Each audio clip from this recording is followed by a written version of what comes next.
Pronto, gravando.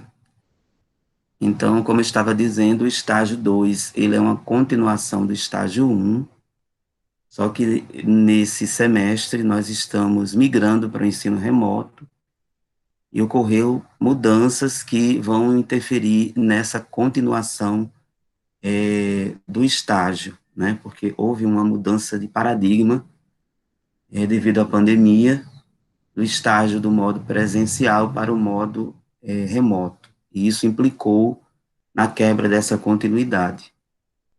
Então, cada estágio, ele vem somar aí 100 horas, né, para o aluno, e o seminário de orientação, ele conta apenas 15 horas. Dessas 100 horas, 15 horas apenas, né. E aí nós temos um professor colaborador, continua a figura do professor colaborador, que era do modo presencial, agora vai ser um professor colaborador, e tem uma sala no ensino remoto. Houve uma reunião com os coordenadores de estágio e fez-se a opção, né, de que todas os estágios eles sejam vivenciados em classes remotas do IFRN, visto que todos os professores que lecionam no IF estão em ensino remoto. Então, tanto o estágio um, 2, 3 e 4, todos eles vão ser encaminhados para serem vivenciados no ambiente de aprendizagem virtual. Então, entrei em contato com a coordenadora, né, a professora Juliana, para ela nos indicar quem seria, quem seria indicado para estar cedendo essa sala virtual para a nossa atividade do estágio 2, né? Ela ainda não indicou, mas assim que ela indicar, eu vou colocar no grupo o nome desse professor ou desses professores que ensinam espanhol no ensino médio. No caso, eles têm salas virtuais, ambientes virtuais, no ensino médio, ensinando espanhol. Que normalmente são professores que atuam na nossa licenciatura, que também compartilham, né, conhecimentos no ensino médio ou não. Então, como eu estava falando, nós vamos analisar um ambiente virtual de aprendizagem e a tônica desse estágio é analisar os recursos didáticos que o professor utiliza na sua labuta, em sala de aula, e nós vamos realmente, nesse redimensionamento, ter acesso à sala de aula, à plataforma online do professor colaborador, nesse caso o Google Class ou o Moodle, né? Vai depender muito da plataforma que o professor esteja utilizando. A maioria no IF está utilizando o Google Class, e nós vamos fazer claro que com o consentimento do professor, isso vai ser tudo formalizado, nós vamos entrar no ambiente virtual e fazer uma análise dos recursos que ele utiliza, tanto nesse ambiente de atividades assíncronas, como também está na sala de aula dele, virtual, nos momentos síncronos, observando os recursos didáticos que ele utiliza na aula, se ele utiliza, que recursos audiovisuais ele utiliza, se utiliza slides, se utiliza música, se utiliza poesia, se utiliza a gamificação, né, na sala de aula, todos esses recursos didáticos, tanto nos momentos síncronos como nos momentos assíncronos, né? Então, basicamente, o objetivo, né, a atividade que nós vamos fazer no estágio 2 é essa. Agregado a uma entrevista que a gente faz antes de entrar na análise propriamente dita do ambiente virtual com relação aos recursos didáticos, nós colocamos também na programação uma entrevista com esse professor colaborador, sobre essa dimensão remota, a experiência que ele está tendo, como foi a experiência de construir esses recursos didáticos, e muitos deles já faziam isso no SWAP, já faziam isso no SWAP, dispunha essas atividades do SWAP, e agora eles estão colocando em outro ambiente, né, que é o ambiente virtual no Google Classroom ou Google Sala de Aula. Tudo bem até aí, gente? Tá todo mundo me ouvindo direitinho? E é só um feedback para ver se todo mundo está me escutando, porque, Sim, professor. ok, porque no estudo de rádio tem lá um sinalzinho dizendo no ar, e aí o locutor, ele sabe que, e tem também os telefonemas, hoje tem os recursos do WhatsApp, né, ele vai interagindo e vendo, dando esse retorno da voz, né, da interlocução. E aí, sempre, de vez por outra, eu vou estar perguntando para ver se vocês estão realmente me escutando, certo? É, mas antes da gente ir para o seminário de socialização, é, eu queria conversar com vocês que todo esse trabalho, né, de entrevista e de análise do material didático, nós vamos ter dois instrumentos. O instrumento de roteiro de entrevista, que eu vou dispor no Google Class, e também um roteiro de observação, né? Então, como é um trabalho que vocês vão observar, então, nós vamos ter um roteiro de observação com algumas questões. É um roteiro semi-estruturado, tanto o roteiro de entrevista como o roteiro de observação, para vocês terem algumas questões guias. E vamos deixar em aberto para vocês acrescentarem outras questões que ao longo da observação vocês queiram também acrescentar, né? Então, são roteiros semi-estruturados que vocês vão ter disponível no Google Class e vão fazer esse trabalho de entrevista e observação com relação aos recursos didáticos em ambiente virtual, certo? A conclusão do estágio, ela vai se dar de dois modos, com a postagem do relatório parcial no Google Class, vai ter uma atividade lá aberta e vocês vão estar postando esse relatório parcial.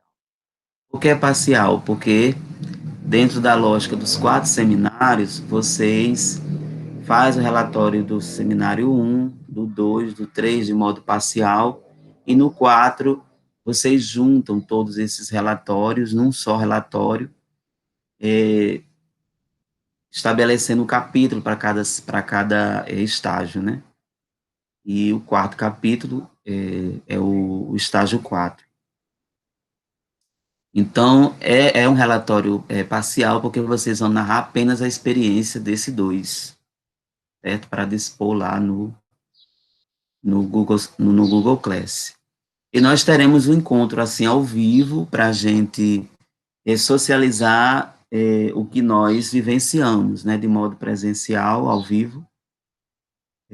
Nós vamos estar comungando o que os professores disseram, como estava organizado, que recursos eram utilizados nesse ambiente virtual e de que modo o professor fazia isso, né? Nós vamos fazer realmente um momento de partilha dessas experiências, que a gente está chamando de seminário de socialização dessas análises aí de material didático, né, virtual, exposto nesses ambientes, né? Aí a questão da postagem do relatório ela é obrigatória e a presença nessa socialização, né? Então, a nota ela vai ser dividida em duas partes, a parte do relatório e a parte da socialização.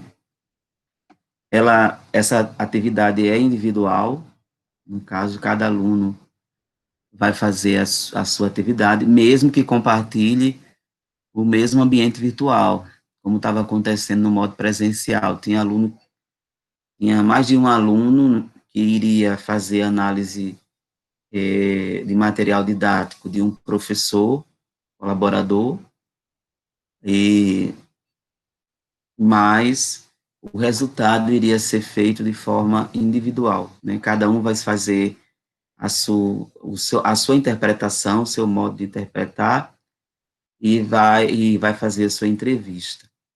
Agora, a entrevista, se for o mesmo professor, pode ser ao mesmo tempo, a entrevista, né? Porque são as mesmas questões, e pode ser que tenha uma questão nova no final, mas cada aluno pode estar fazendo a sua questão diferente no final com o mesmo professor. Acho que a entrevista dá para fazer, sim, se for o mesmo professor, com mais de um aluno, mas o relatório a gente quer realmente que faça cada um o seu, porque cada um tem a sua interpretação própria daquilo que está observando, né? A análise também, às vezes um vê uma coisa, outro vê outra, outro dá mais importância a um aspecto, outro a outro aspecto, então fica bem essa questão da identidade do relatório, ok? Então, nós vamos agora abrir para o nosso diálogo, né? Nós fizemos essa pequena introdução, né?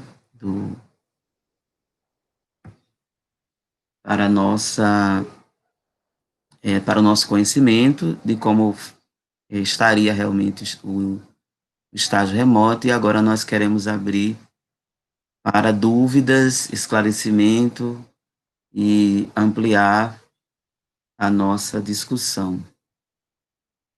Eu quero relatar aqui que nós tivemos o contratempo com o Henrique, né? Falei aqui com ele no Zap, né? Estou aqui dedicando a ele saúde e recuperação, né? Certo? Alguém com dúvidas, comentários? Professor, não é exatamente dúvida, mas Cristiano quer falar. Uhum. Cris? Pode falar, Cris. Sim, professor, é porque é o seguinte, nós nos inscrevemos na residência pedagógica no início desse... Sim. Foi. Aí saiu o Uhum. resultado e nós todos passamos. Aí eu acho que daqui para o final desse mês será feita a transferência, eu acho, de... Uhum. E foi assim, 100% da turma que foi para a 100%? residência? É porque a turma é 10 alunos, aí foram 8. É isso, por isso que eu botei esse número grande, 100%. Pois é, foi quase 100% dos alunos. Quase 100%. Então, é assim, o que foi passado para a gente nas reuniões, só na residência pedagógica é uma opção do aluno. Ele pode estar nos dois, né? Mas seria atividade dobrada, né? Dobrada. Então, se há uma segurança, por exemplo, de estar no residência pedagógica, equivalência, né, dessa experiência na residência pedagógica para cumprir o estágio, o aluno fica livre, entendeu? De ir para a residência e cumprir de lá, e o professor que está orientando você na residência, ele vai lá no módulo SWAP do estágio e vai contabilizar essa carga horária, essa carga horária para o estágio curricular. Diga aí. É porque, assim, falando com meus amigos, a gente chegou estávamos conversando que a gente vai querer mais ficar na residência, porque justamente será um trabalho dobrado, e que não é um Uhum. trabalho pequeno, porque a gente já estava olhando assim os cronogramas e tal, é muita, muita coisa. Aí, Uhum. só comunicando assim, falando, sabe? Uhum. Sim, sim, nós já estávamos lá eh, com, assim, preparados já tinha rolado esse tema na reunião de planejamento com o núcleo didático pedagógico e com quem estava com estágio, né? E aí eu queria realmente saber, assim, de quem está presente, quem fez essa opção, né? Ou seja, quem realmente vai migrar, não. Quem vai fazer não pela residência pedagógica e vai sair do estágio curricular. Professor, se não fosse a quantidade exorbitante de 10 disciplinas que a gente faz esse semestre, provavelmente a gente Abençoa. faria os dois. Uhum, Mas como tem muito, e tipo, agora que a gente está em aula, né, no uhum, ensino remoto, são mais atividades ainda, então realmente vai ficar puxado. E aí, o grupo de espanhol precisava de um limite mínimo de 8 alunos participando para a gente poder ter direito à residência pedagógica. E aí a gente, por uhum. isso que todo mundo que fez foi aprovado. Eu acho que a única pessoa que, eu acho não, eu tenho certeza, que a única pessoa da nossa turma que não vai participar da residência pedagógica é Marcelo. Marcelo. Uhum. Então, isso quer dizer que todos os que estão aqui vão participar, né? Sim, Natasha, sim. Sim. atriz. Não, mas eu senti isso, sabe? Quando agora eu aprovei um projeto de pesquisa e foi problema para eu achar um aluno sem bolsa, né? Porque ou ele estava no PIBID ou eu estava no residência. Então, foi até selecionado um aluno do espanhol, foi Matheus Pinheiro. Não sei se vocês conhecem, para iniciação científica. Acho que ele é do segundo período. É do espanhol ele, está conosco. Henrique também foi aprovado. Foi. Pronto, então, Cris, Natasha, Patrícia, Natália, certo. Então, nós temos um probleminha, mas que é resolvido para Joilson, né? Porque Joilson estava pretendendo fazer o estágio de docência em estágio. E aí a gente vai ter que decidir, Joilson, de você migrar para TCC 1, porque lá vai ter público, Entendi, certo? entendi. Qual é o dia, professor? O dia é o mesmo dia, o mesmo horário, nessa alternância, né, de 15 em 15 dias. Ah, Só que tá. é, como vamos realmente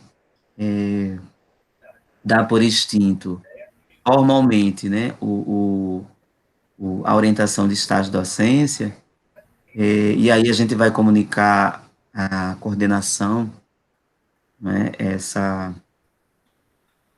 decisão. Então, nós vamos utilizar todos esses O que eu encontros. coloquei lá na reunião, que eu acho muito importante a gente tentar manter. Desculpa, que a reunião do Dante já começou. Sim, sim, você está em duas ao mesmo tempo, né, simultâneo.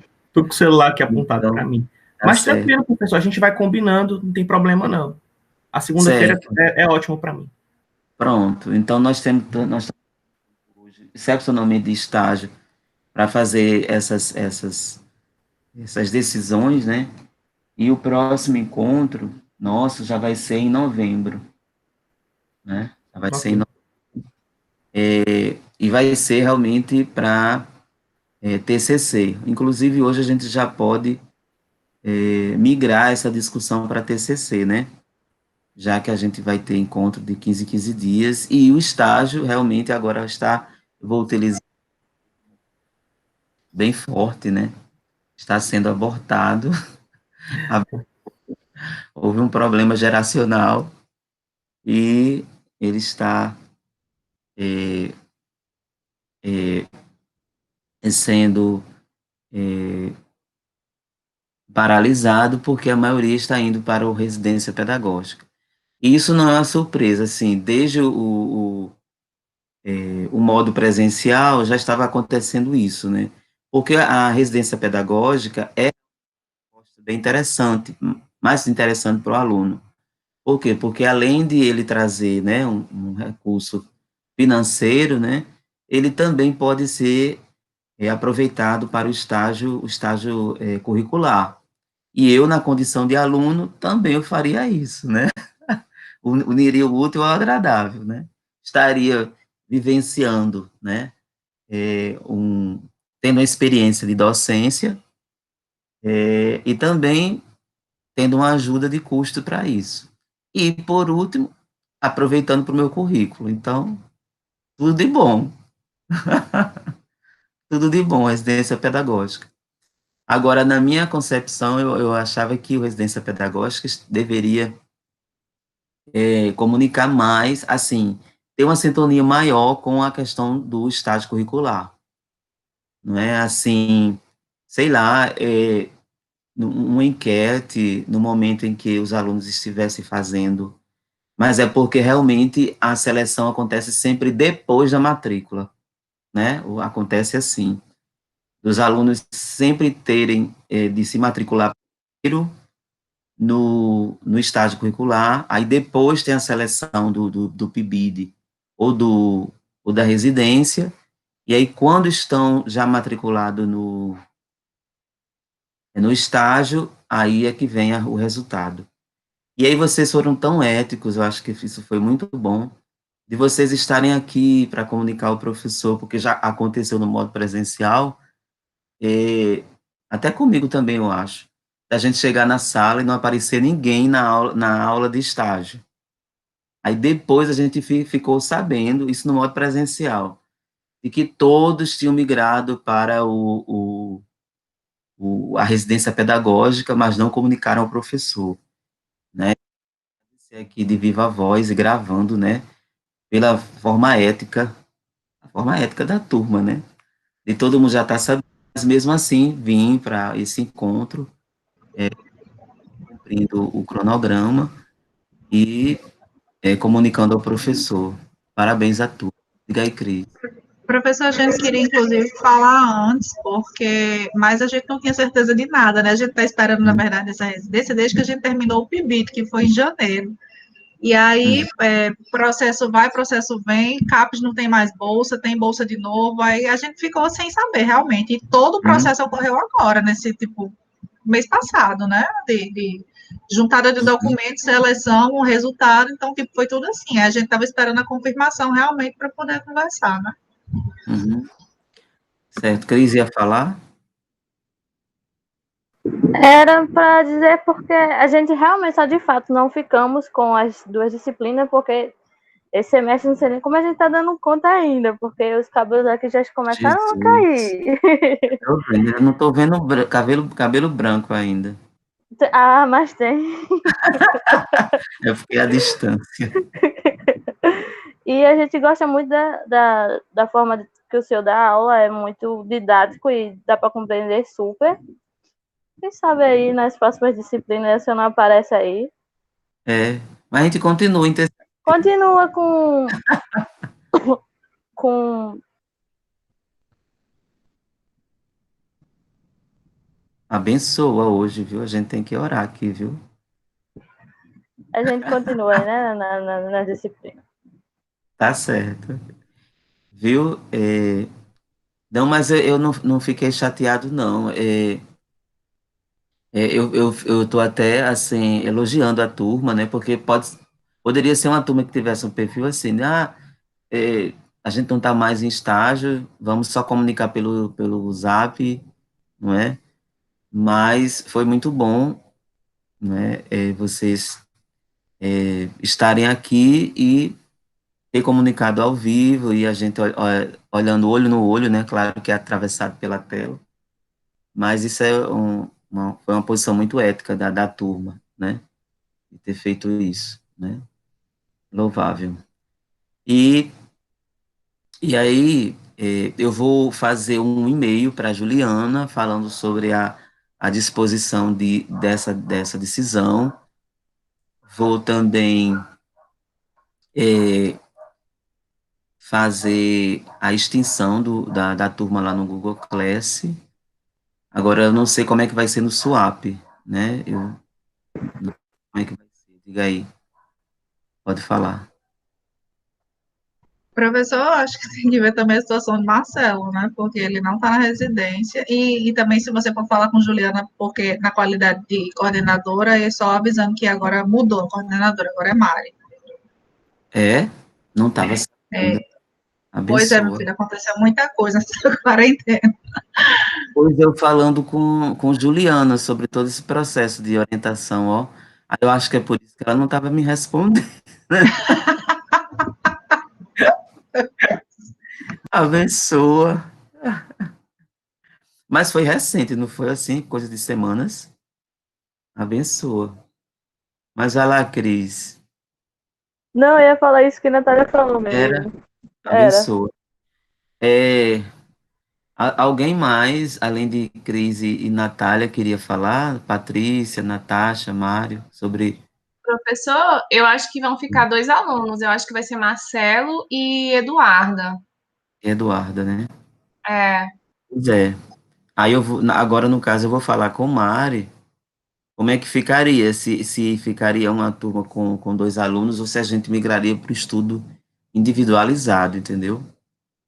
Porque tem essa opção de estudo individualizado, porque eu abri uma turma com apenas dois alunos, não sei se, mas seria. Olá, Henrique voltou, que bênção. Estava aqui desejando saúde para você. Nós estamos aqui, Henrique, falando sobre, não sei se você está acompanhando pelo áudio, não sei, mas estávamos falando aqui da migração da turma, né, para a residência pedagógica, e vendo que dos que migraram, apenas Marcelo e Eduarda estariam na turma, mas que eu acho que são poucos alunos para uma turma. Eu vou fazer a proposição para a Mari, a professora Mari, de fazer estudo individualizado, né? E são tão poucos alunos para a gente abrir uma turma só com os dois, né? Ok? Então, eu vou mandar realmente esse e-mail e, e fazer essa mudança. Agora, realmente no Swap há essa possibilidade. E aí eu não sei, eu acho que vocês vão trancar, como é que procede isso? Porque todos já estão matriculados, porque no caso, quando vocês vão para a residência, o professor orientador de vocês é que fica registrando todo esse itinerário de vocês lá no residência. E tem um, ele é aberto um novo diário para ele no Swap e ele vai ter acesso ao módulo estágio, né?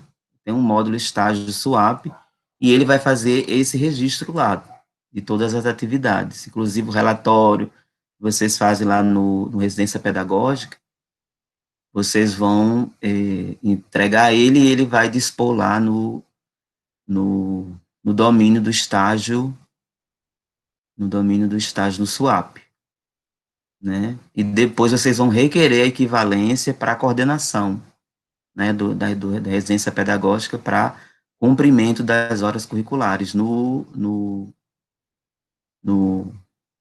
currículo de vocês, né? A carga horária e tudo, entendeu? É todo um processo. Então, eu vou conversar também com ela sobre isso. Eu sei que no modo presencial isso acontecia bem fácil, assim, quando a gente olhava lá no diário, os alunos não estavam mais, não é? E era aberto um diário para o orientador lá no residência pedagógica, então a gente não tinha mais nenhum acesso. né? Todo o processo era feito com ele e no final de todo o processo, o aluno tinha que requerer o aproveitamento junto à coordenação. Não sei se alguém da turma passou por essa experiência em semestre passado. Não, né? São todos novos, né? São todos debutantes no residência. Mas a experiência que eu tive, assim, pelo menos o lado de cada professor foi essa, né? Entendeu? Tudo bem aí? Então, estamos fechando esse capítulo, não é? E aí vamos aproveitar um pouco esses minutos que nós temos, meia hora, para conversar sobre a questão dos nossos TCCs, já migrando agora, fazendo aí um giro de 360 graus. Do último encontro, nós terminamos a nossa exposição sobre a estrutura do TCC, não lembro. Do último encontro que nós tivemos dia 5, né? Daquela apresentação que você preparou de slide, eu acho que Sim, terminamos sim. terminamos, não foi? Isso mesmo. Eu não fui ao IF, não consegui restaurar os temas que estão lá no Note. No Note e Anote é um arquivo que está lá o quadro. Eu pensei que tinha enviado para o meu e-mail, eu procurei no institucional e no pessoal, também não achei, né, que vocês pediram para a gente recuperar os temas, não é? E vocês não teriam esses temas gravados em algum lugar? É,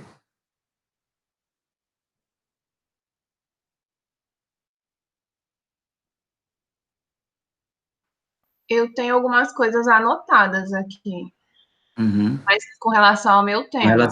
Sim, com relação ao seu tema. Porque eu tenho todo esse quadro,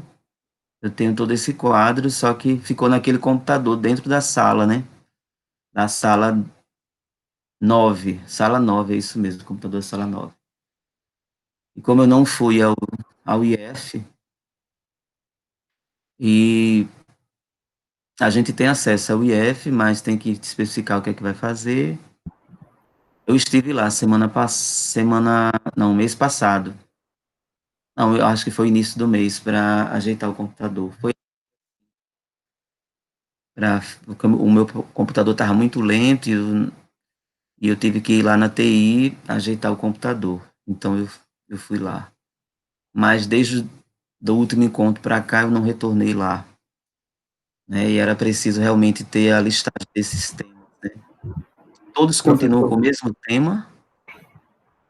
Não. Não. Não. Eu acho que todo mundo tem seu próprio tema, não? Quem estava Sim, eu pedindo acho essa que lista sim. era Isabel, não era?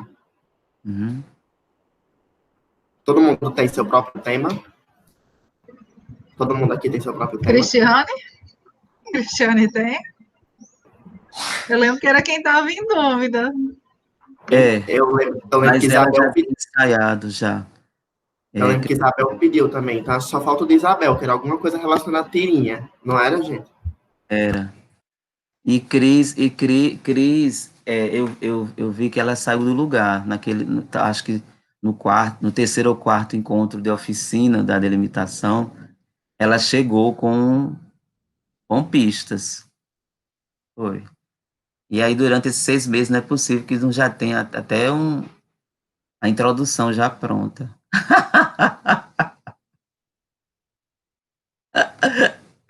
Abençoa.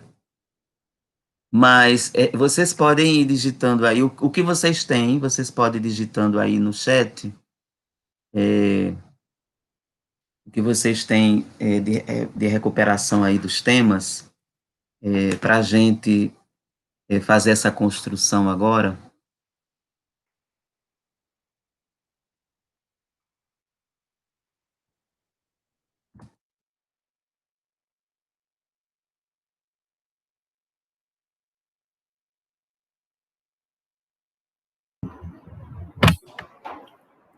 Cada um.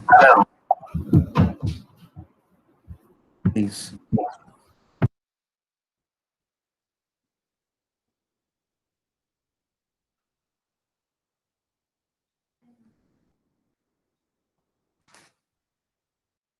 Enquanto vocês digitam, eu vou colocar aqui o fundo musical do início, que é violão hoje. Hoje o instrumental é violão.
E aí, todo mundo já? Vi Natália aqui. Cris.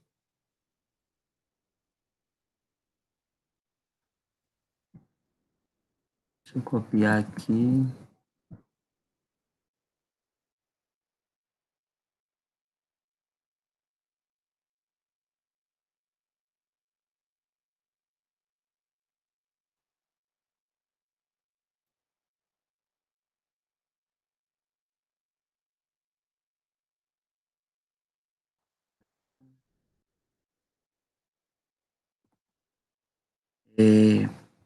Todo mundo já tem aquela estrutura do projeto. Nesse nesse intervalo, né, de 6 meses, alguém ousou de olhar para o tema? Alguém escrevinhou alguma coisa? Foi a relação de vocês? Teve alguém que conversou com o orientador, chegou a conversar? Professor, eu falei com Mari, que vai ser minha orientadora, que é minha orientadora, sobre, Uhum, porque assim, eu tinha conversado com o Miguel, outro professor da gente, sobre essa questão, que o meu tema seria influência do espanhol, né, no vocabulário do interior do Rio uhum, Grande do Norte ali, uhum, e ele disse que talvez não fosse influência espanhola, porque todas as palavras vêm do latim, que é uma coisa só, que é português, é espanhol e uhum, tudo mais, então ele meio que balançou meu trabalho. Aí eu fui conversar com Mari, ela disse que não era bem assim, mas que a gente poderia redirecionar, manter o tema, uhum, mas redirecionar. E uhum, aí eu comecei uma série de pesquisas para tentar descobrir como foi, porque meu trabalho vai ter que ter um capítulo dedicado à história, né?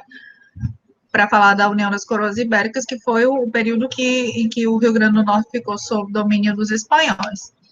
Aí eu só pesquisei sobre isso, mas escrever ainda não. Na verdade, eu estou tentando achar fontes e a melhor fonte para isso seria Câmara Cascudo, né? Mas eu estou com uma certa dificuldade para achar exatamente a parte que ele escreveu sobre a União das Coroas Ibéricas, de livro dele. Só uhum, que não escrevi nada. uhum. Pois bem, mais alguém teve alguma conversa com o orientador nesse intervalo? Olhou para o projeto? Não, né? Então, realmente estamos retomando daquele ponto que foi o ponto da oficina, né, de delimitação dos temas, né? Acho que nós tivemos uns 2 ou 3 encontros de delimitação, né? Alguns temas realmente já estavam bem delimitados e eu vou projetar aqui para vocês acompanharem. Eu vou ler novamente. Ver aqui, abrir. Uhum,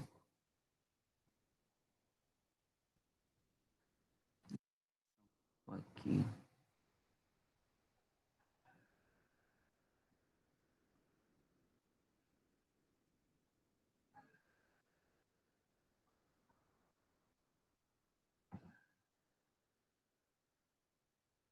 Tá aqui a opção. Partilhar aqui os temas.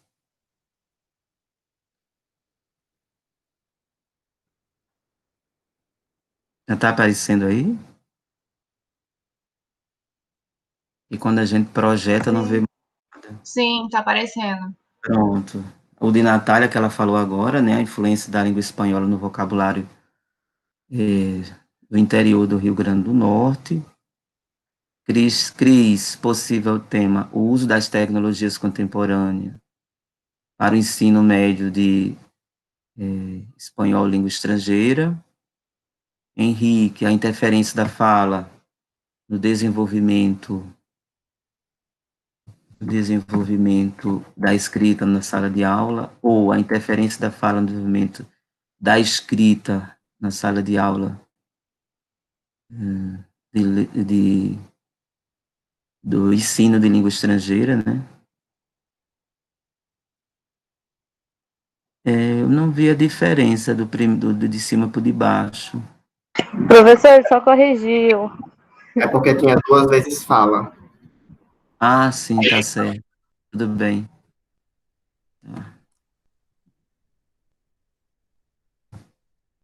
Natasha, a fossilização no processo da aquisição da língua espanhola como língua estrangeira para aprendizes brasileiros. Patrícia, análise do elemento cultural no curso de licenciatura em espanhol. e o curso de licenciatura em espanhol no IFRN, uma análise das disciplinas sobre cultura, e a importância da disciplina de cultura no curso de licenciatura. Ainda está 3 opções. Professor, são os mesmos temas. Foi porque na sala de aula o senhor ficou tentando reorganizar o tema e eu coloquei os 3. Certo. E Mário Israel, concepções docentes sobre o ensino de espanhol e a surdez.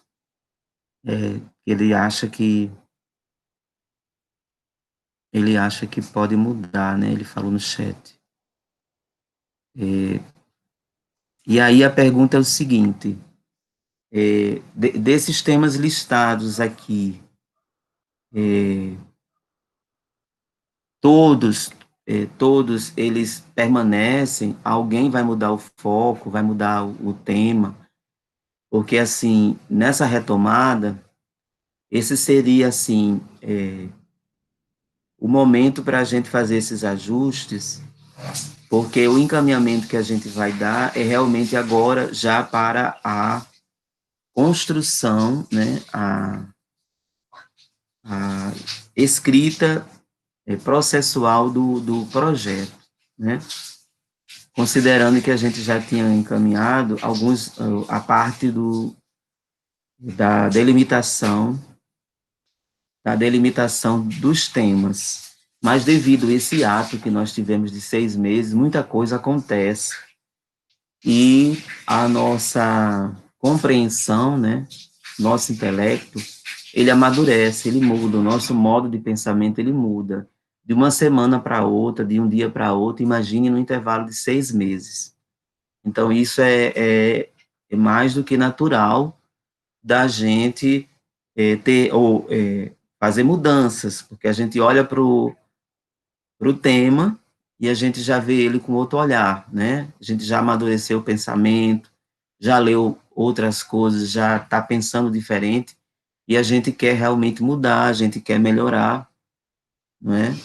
Então, ocorreu isso com vocês, ocorreu isso com alguém, com essa relação de mudança de foco, mudança de tema?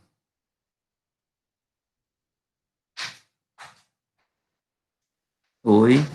Sim, professor, inclusive o tema já é outro, não é o mesmo tema que eu estava pensando em classe em março, esse já é outro, e até chegar nesse eu já passei por mais uns 2.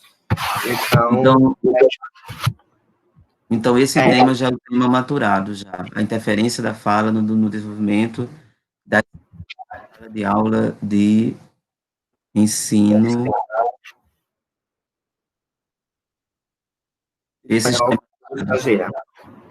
Isso. Não vou dizer que ele está maduro, não, professor, mas ele não é maduro, ele é recente. Ele é recente, sim, sim. Eu estou dizendo assim, ele já é aquele tema, o tema que vai ficar no título do projeto, né? Que vai ficar no título do projeto, de forma provisória, né? Pode ser que ao final do projeto você volte para ele e mude, mas já é aquele que vai para o título, né? Pronto. Tem mais alguém? No caso, Israel, que colocou no chat, dizendo que possivelmente pode ser que mude, mas esse já é o título que a gente já pode colocar no título do projeto, na capa. Professor. Né? Concepções docentes sobre o ensino de espanhol e a surdez. Certo. É bom a gente realmente lembrar que nessa disciplina, vocês vão construir o projeto, né? Então, aquela preocupação assim, se vai ser possível fazer no modo presencial ou não, é uma coisa que vocês devem estar resolvendo isso ano que vem, né? Então, é fazer uma proposição, né? Por exemplo, quem vai fazer aplicação de questionário ou entrevista, projetando, vendo que isso vai ser feito de modo presencial, né? E não colocando o impedimento de que, porque não, se não for feito presencial, eu não vou fazer entrevista, eu não vou fazer, aplicar questionário, né? Então, há uma necessidade de vocês estarem construindo os projetos, tendo essa perspectiva de que as metodologias se for uma pesquisa de campo, elas serem efetivadas no modo presencial, e não colocar o nosso contexto, né, remoto como um impedimento, né? Porque em outra turma, eu acho que é uma turma de matemática, eles questionaram isso, né? Ou seja, aquilo que a gente estava projetando para o modo presencial, a gente pode colocar no projeto, eu digo deve. A nossa esperança é que o próximo semestre, não é, nós estejamos voltando no próximo ano, no modo semipresencial ou presencial, né? Nós estamos torcendo para isso. E como é uma projeção, é um projeto, pode ser mudado, mesmo que a gente não esteja no modo presencial, mas muitas pesquisas de campo estão sendo feitas à distância também, né?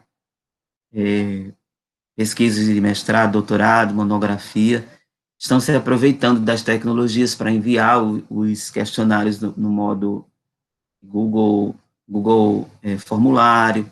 Algumas entrevistas estão sendo feitas por meio do Google Meet, por meio do Zap, né?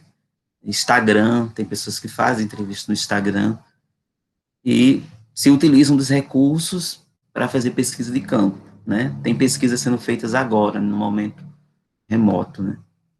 Então, como é uma projeção, pode-se fazer, se a gente não tiver no presencial, no modo presencial, no modo remoto, aquilo que a gente pensou para o presencial, pode fazer junto com o orientador, né, essa readaptação, né? Então, eu perguntaria, com exceção, eu não sei, de quem já ainda está com 3 opções, que é o caso de Patrícia, a gente poderia estar, a partir do encontro de hoje, já encaminhando para a escrita, né, para a oficina de escrita, né, artesania da escrita do projeto.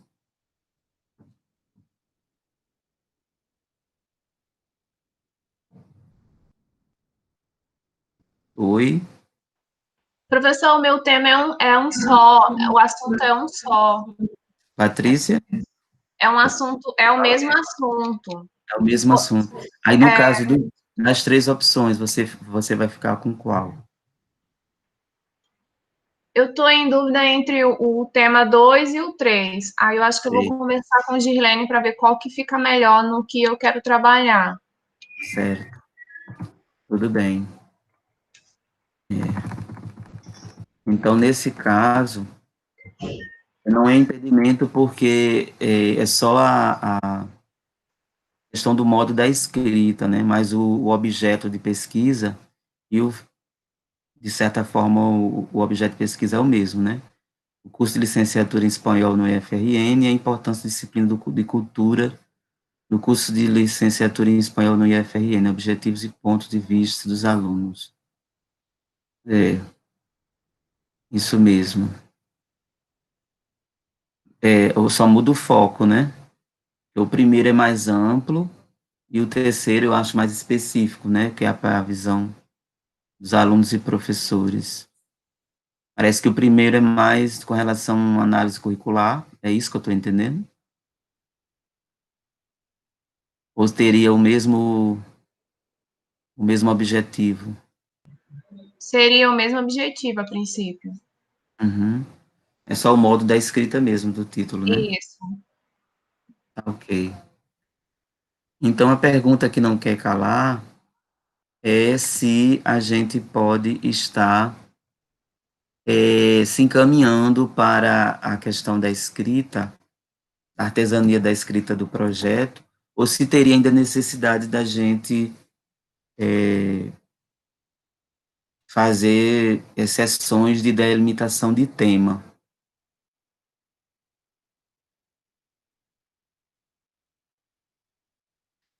Porque como a gente está no modo remoto, esse modo remoto ele espaça muito, né? esses nossos encontros.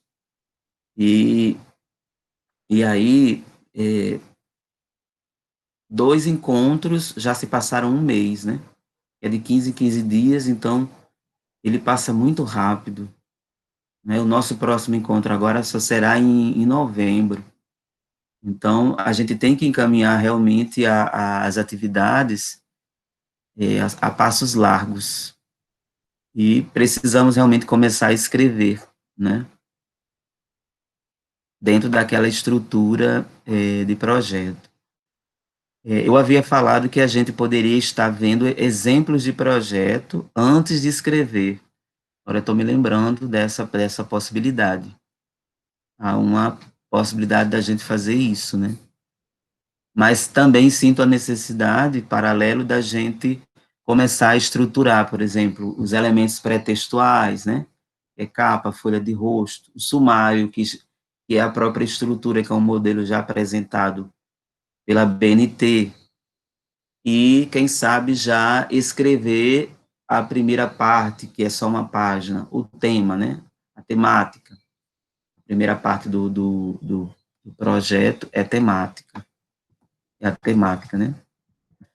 Então, a gente poderia estar começando já na escrivania do projeto e, ao mesmo tempo, eu socializar com vocês exemplos de projetos, claro que omitindo o nome dos autores, mas exemplos de projetos na área de espanhol, né, que eu já orientei e já foram formulados também nas disciplinas anteriores. O que é que vocês acham? Eu acho que a gente pode fazer as duas coisas concomitantemente, professor. Acho que seria uma boa ideia. Enquanto a gente já está escrevendo, também dar uma olhada na estrutura, no modelo pronto, né, para a gente poder se guiar. Isso. Então, a gente faria isso paralelo, inclusive, eu colocaria uma pasta no Google Class com esses exemplos de projeto, colocaria lá também um exemplo de projeto, a estrutura dele, né, em branco, né, para vocês irem só preenchendo, porque é muito importante esse ganhar corpo, né. Eu sempre digo para os meus orientandos de mestrado e doutorado que é preciso ir dando corpo, né, ao trabalho. Enquanto a gente está só no nível das ideias, aí a gente não vê essa concretude, mas quando a gente começa a ver, né, a capa, a folha de rosto, né, a epígrafe, os agradecimentos, os elementos pré-textuais, começa a ver aquela coisa tomando corpo, a gente começa a se animar, né, e vai ampliando, né, dando, eu digo assim, colocando gordura, né, carne naquele esqueleto, e ele vai ganhando corpo e a gente vai se animando, né. A gente iria construindo esses elementos pré-textuais, capa, folha de rosto, o sumário, né. Como é um projeto de pesquisa, essa questão de epígrafe, agradecimentos, tudo isso é muito, muito opcional, né? Opcional. A gente coloca no projeto, nos elementos pretextuais, o básico, capa, folha de rosto, sumário. Aí logo depois você já vai para a primeira seção, que é a temática, né? A temática, onde você vai dispor sobre o tema, apresentar o tema. Por que não é introdução? Porque introdução se utiliza mais no próprio trabalho mesmo, da monografia, né, no trabalho dissertativo, porque a introdução, ele é uma sessão mais alongada, né, então, aqui você coloca ou temática ou apresentação, pode ser um ou outro, né, apresentação da temática, né, apresentação do tema, tem várias nomenclaturas que se utilizam, né, nessa primeira parte. Pode ser a apresentação do tema, pode ser temática e pode ser só a apresentação. Mas nunca introdução, porque a introdução, ela ela é mais ampliada, né? Ela demora mais, e ela é própria do próprio trabalho em si, né? Ou da monografia, ou da dissertação, ou da tese, né? Depois da temática, aí você escreve sobre o problema ou a problemática. Por que que se fala da problemática logo? Porque não existe pesquisa sem problema, né? Então, há necessidade, sim, de você desenvolver a problemática. E a problemática não se resume apenas às questões de pesquisa, porque às vezes o aluno, ele só cita as questões de pesquisa, né? Pontua e diz que fez a problemática. Não, é uma textualização. É realmente problematizar o tema e, por último, fecha com as questões de pesquisa, certo? E 3, temos a justificativa,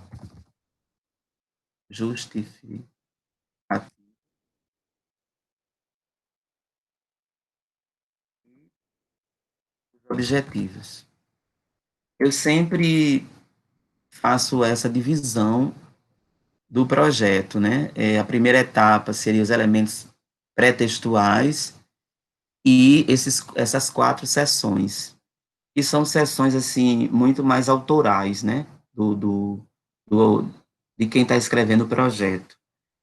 Então, há uma fluidez maior, né? Com relação a essa escrita, porque com base no tema, aí você pode estar escrevendo cada sessão dessas. E são sessões, assim, que exigem menos escrita, né? Porque, por exemplo, na temática você pode escrever uma página, né? Você pode dedicar uma lauda para escrever sobre a sua temática. Sobre a problemática, tem pessoas que conseguem fechar a problemática em uma página. Mas, normalmente, quando você está problematizando, você passa para a segunda página, então são 2 páginas. E a justificativa também, né? Até 2 páginas. E os objetivos, uma página. Você tem aí essa disposição, né, de uma página para a problemática até 2 páginas.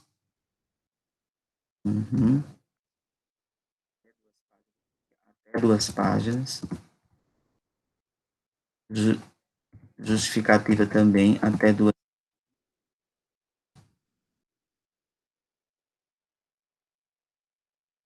Se tiver dúvida, gente, pode falar, porque eu não estou vendo o chat, estou vendo só a parte do Word.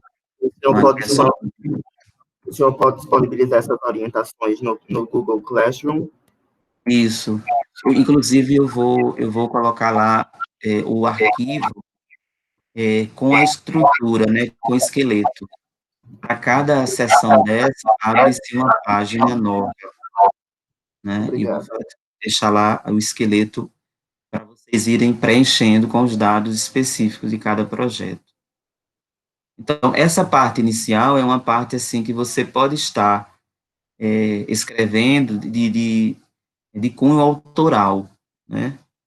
A segunda parte do projeto é que você vai exigir do aluno a leitura de textos, né, que é a parte de fundamentação teórica, e da metodologia, onde vocês vão procurar aí os teóricos do trabalho, de metodologia do trabalho científico, né, que é a MTC. E aí vai exigir mais um pouco de leitura, e entra toda aquela parte de diálogo com os autores, vai ter citação, né, a necessidade de você conceituar, por exemplo, o tipo de pesquisa que você utiliza, que você escolheu. Então, é uma escrita muito mais de elaboração teórica, de reelaboração teórica e também de escolha da metodologia. Então, essa parte vai exigir mais escrita e mais elaboração. E aí a gente pode estar encaminhando para um outro intervalo, né, onde vocês podem estar trazendo, comungando essa segunda parte, né? Mas, a princípio, a gente começaria com essa primeira parte, esses elementos pré-textuais, que, basicamente, ele vai pronto, né, no esqueleto, é só mudar os nomes dos títulos. O sumário já é uma coisa certa, ele não tem invenção de título, né, essa invenção de título nos sumários das seções é só no trabalho propriamente dito, na monografia, na dissertação, ou na tese. Como é um documento técnico, ele utiliza-se dessas nomenclaturas mesmo. No sumário aparece temática, problemática, justificativa, objetivos, de acordo com as orientações da BNT, entendeu?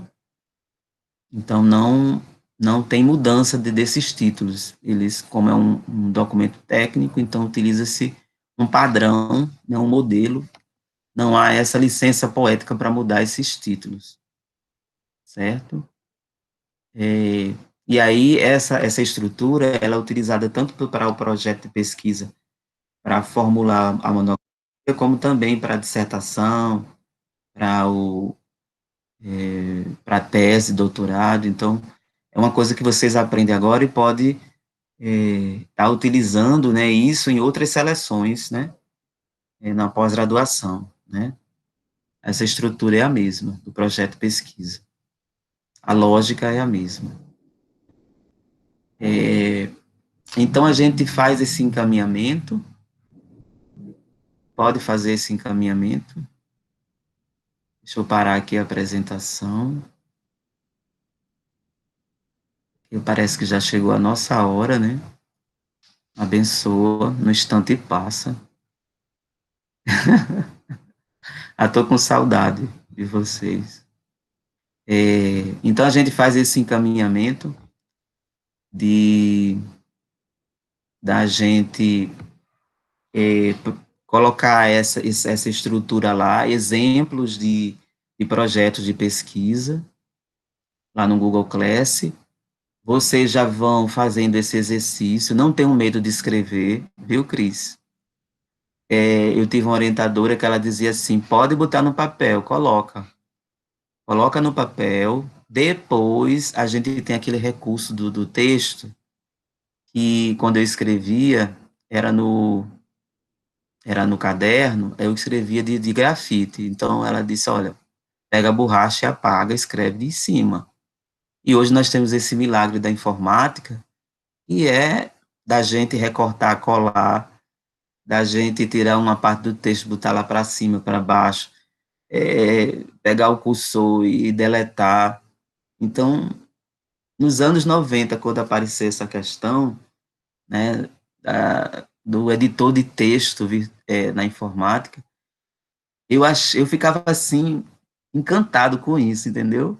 Eu sou da transição da máquina de escrever, que a gente utilizava aquele corretivozinho e tudo, não podia errar, tudo mais, e quando eu vi o computador, eu disse, poxa, essa é uma máquina de escrever excelente, porque a gente pode errar, a gente pode apagar, a gente pode mudar a ordem do texto, e aí vocês não tenham medo, realmente escrevam, porque aí a gente vai ter tempo para ir, né, fazendo essa interlocução e dizendo, né, tá bem, não está bem, ajuste aqui, faça de novo, não é? Essa artesania agora no nível da escrita, da elaboração do texto, tá certo? Então, não vamos ter medo de colocar aí o dedinho no teclado, antigamente era o lápis no papel, mas o dedinho no teclado para ir escrevendo, e essa a primeira parte do projeto, ela é muito autoral, ela é muito da escrita de quem está escrevendo o projeto, né? A segunda parte não, né? Mas a primeira é muito autoral, é muito dessa elaboração do próprio sujeito sobre a problemática, sobre a justificativa e os objetivos, né? Tudo bem até aí? Quem foi que trouxe poesia hoje? Eu queria que alguém trouxesse poesia para ler em espanhol.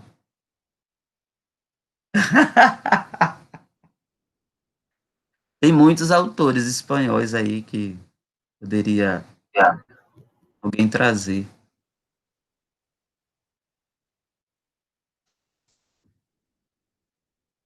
Quem se lembra aí de algum? Hein? Henrique? Henrique trouxe uma poesia, um pensamento. Não, eu não trouxe uma poesia, mas eu tenho um texto aqui curtinho. Posso ler? Ah, pode, ótimo.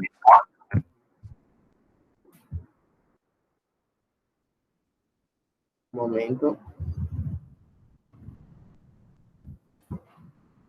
No WhatsApp tem que carregar. Tudo bem.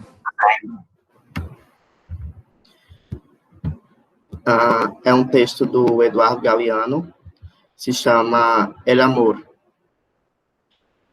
En la selva amazónica, la primera mujer y el primer hombre se miraron con curiosidad. Era raro lo que tenía entre las piernas. ¿Te han cortado?, preguntó el hombre. No, dijo ella, siempre he sido así. Él la examinó de cerca, se rascó la cabeza. Ahí había una llaga abierta. Dijo, no comas yuca, ni plátanos, ni ninguna fruta que se raje al madurar. Yo te curaré. Échate en la hamaca y descansa. Ella obedeció. Con paciencia tragó los menjunjes de hierbas y se dejó aplicar las pomadas y los ungüentos.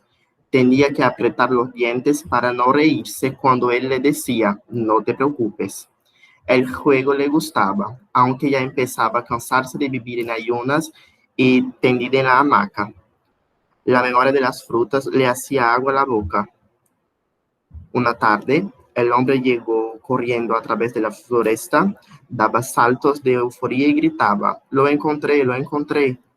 Acababa de ver al mono curando a la mona en la copa de un árbol. Es así, dijo el hombre, aproximándose de la mujer. Cuando terminó, el largo abrazo, un aroma espeso de flores y frutas, invadió el aire.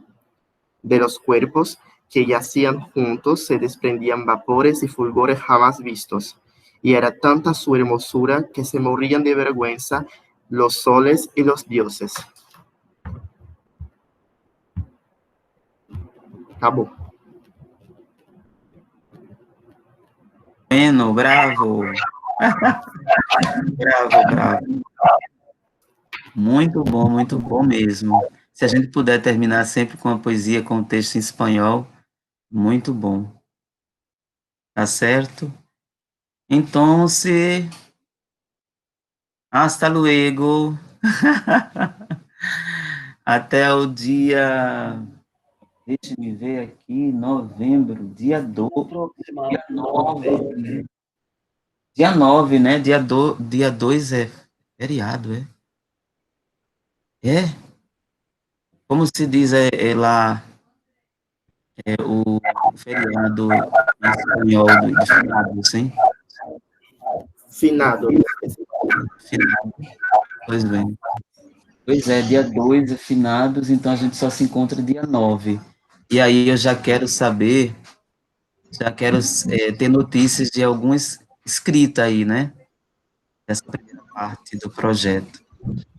Tá certo, Natália, Cris, Patrícia, Henrique, Natasha, deixa eu ver mais, Mário, Rafaela, não é? Joilson, quer se despedir da turma? Certo, professor. Ok. Joilson está noutra reunião lá dos bolsistas lá do PPGEP, eu acho que paralelo. Esse mundo virtual. Eu já me vi já em 3 lugares ao mesmo tempo. Abençoa. Só a graça. Mas é loucura. E agora eu estou fazendo a seleção do mais importante. Pois bem. Ei, gente, um abraço, que daqui a pouco vocês acham que continuam na labuta de vocês, né? Só a graça. Tem um intervalozinho no meio, eu acho. Dá para tomar um cafezinho e depois... Então, um abraço.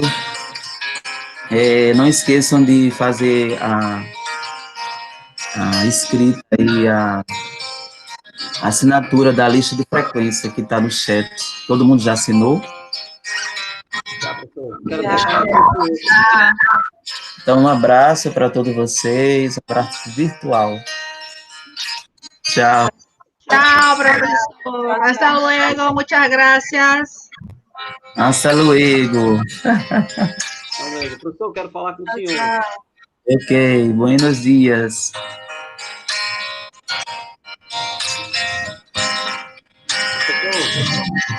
Oi. É porque, assim... Deixa eu parar aqui a gravação. Interromper. Professor Zé Matheus, é porque a